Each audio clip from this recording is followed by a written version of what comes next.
আমরা যারা যারা মোটামুটি ইংলিশ কথা বলতে চাই, প্রথম কথা হচ্ছে যে সবাই মিস্টেক করবে। Everyone does make mistakes. So ভয় নিয়ে কথা চিন্তা করা যাবে না যে আমি কথা বললে আমাকে একেবারে পুরোপুরি ঠিক হইতে হবে। এইটা যদি মাথার ভিতরে থেকে যায়, তাহলে তুমি কখনো স্পিক করতে পারবা না ইংলিশ। কারণ তুমি কোনো প্র্যাকটিসের গ্রাউন্ডই পাবা না। আর প্র্যাকটিসের গ্রাউন্ড যদি না পাও, তাহলে তুমি প্র্যাকটিস করবা কিভাবে? প্র্যাকটিস তো করতে হবে, জিনিসটা তো মুখ থেকে বেরোতে হবে। মাসল মেমোরির সাথে অ্যাডজাস্ট করতে হবে। জিপার সাথে দাঁতের একটা অ্যাডজাস্টমেন্ট আছে, জিপার সাথে একটা অ্যাডজাস্টমেন্ট আছে, সবকিছুর সাথে একটা হারমোনি আছে। সেই হারমোনিটা একসাথে হয়ে কিন্তু জিনিসটা কাজ করে।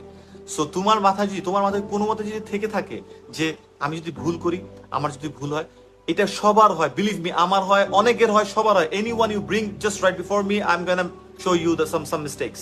I can do that, I can. So এটা ইজি জিনিস, এটা মাথায় রাখতে হবে। একটা কথা আছে ইংলিশে, fake it till you make it. মানে ফেক মানে ফেক করা, মানে একটা একটা ছলনা করা বা একটা ভ্রান্তি, মানে একটা ভাব নেয়া, রাইট, যেটা আসলে রিয়েল না, টিল ইউ মেক ইট, যতক্ষণ পর্যন্ত তুমি না করতে পারতেছো। তো তুমি ইংলিশ কথা বলে যাও না, কথা বলতে থাকো যতক্ষণ পর্যন্ত তোমার একটা ফ্লুয়েন্সিটা না চলে আসে। সো ইংলিশ কথা বলতে হবে, this is the first thing, okay.